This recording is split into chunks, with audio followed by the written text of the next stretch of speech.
A wonderful morning to one and all. Have you ever thought about how the clothes in your wardrobe impact the environment? We don't always connect fashion with climate change, but in reality, our clothing choices have a huge environmental impact on the planet. As published by newsletter Triple Pundit in February 2023, it is estimated that it takes about 2,700 liters of water to produce one single cotton t-shirt. This is enough water for someone to drink for over 900 days, and enough water for someone's personal consumption for over 27 days. This is one single cotton t-shirt, and I wonder how many of us in this room are contributing to this statistical reality. Hi, I'm Shruti Rawal, an alumni of the National Institute of Fashion Technology. In November 2017, I was working with a fashion exhibition when my mentor from college mentioned that she loved upcycled pieces. She loved how unique and one of its kind they were, and the technique could essentially be used to make anything from cushion covers, laptop sleeves, and even clothes. She offered for me to take up the discarded waste from their studio to make something new. I didn't make much of it then. It was only a couple of months later, in January 2018, when I was in my final year of college, and I had to design my own student design collection. So I went around Hyderabad looking for fabrics that I could source for the collection, only to realize that what I wanted to do was becoming very expensive. So this is when I thought of my mentor's offer to take up the discarded waste from their design studio. It is reported, as per the International Journal of Engineering Technology and Management Sciences, published in October 2020, that depending on the size of the production unit, the garment wastage that could be created could range anywhere from 25 to 40%, depending on the size of the unit.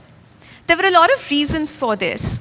As a bulk buyer, you often order fabrics in big lots, and if the end of lots were not enough to produce an entire garment, this could absolutely end up in the landfills and being discarded.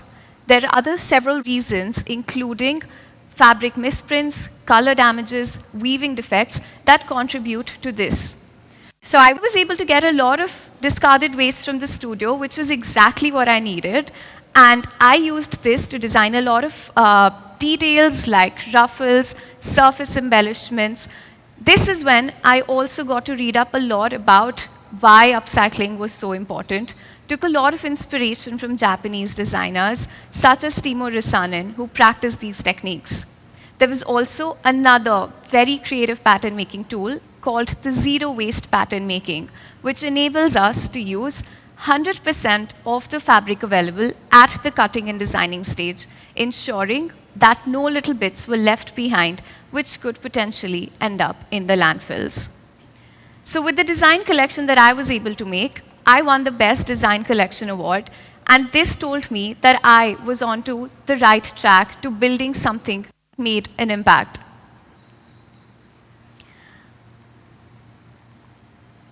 Did you know that the fashion industry is the second largest polluting industry in the world, second only to coal and petroleum? It is estimated that the production of textiles alone accounts for around 1.2 billion tons of carbon dioxide emissions, as reported by the United Nations Convention to Combat Desertification.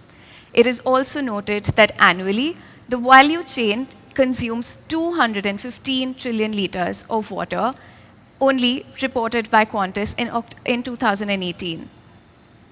So the question is, what is sustainable fashion? Sustainable fashion is a movement that makes us wonder, how are we using these materials that are made available to us? What are these materials made out of? What are the eco-friendly production techniques that we could actually use to create these textiles? And are we actually practicing fair labor practices? It makes us wonder if the materials that we're using are natural or biodegradable or recycled. We also use lesser dependence on our virgin natural materials available to us. For example, traditional cotton farming techniques use a lot of chemical fertilizers and pesticides to grow, which run down into the soil and water bodies, hence contaminating the environment around us and degrading the soil qualities for future cultivation. So the question is, what really is sustainable if not cotton, silk, and definitely not polyester, right? Let's talk about a material called hemp. Hemp is produced from the bark of the cannabis plant. It is a soft and biodegradable material. It is also an easy carbon sequestering crop, which means that it absorbs carbon dioxide a lot more easily than other crops, which is one of the leading contributors to climate change. It is also estimated that hemp may produce 200 to 250% more produce as compared to cotton crop on the same amount of cultivated land.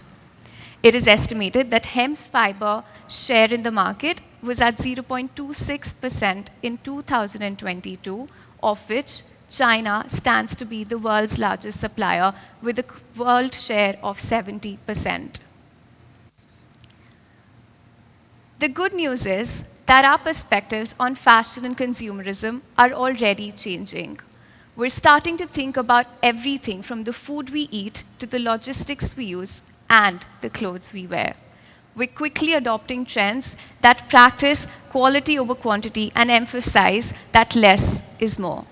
With the Gen Z and millennials closely witnessing the impact of climate change all around them, we're starting to adopt trends such as investing in pre-loved clothing, rental models of clothes, and even upcycling.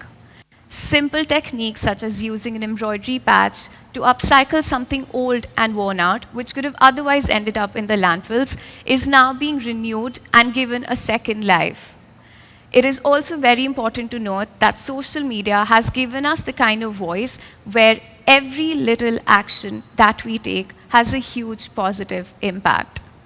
In conclusion, sustainable fashion is more than just a trend. It is a movement that makes us question how we think about our clothes, the people who make them, and the impact that it has on the planet.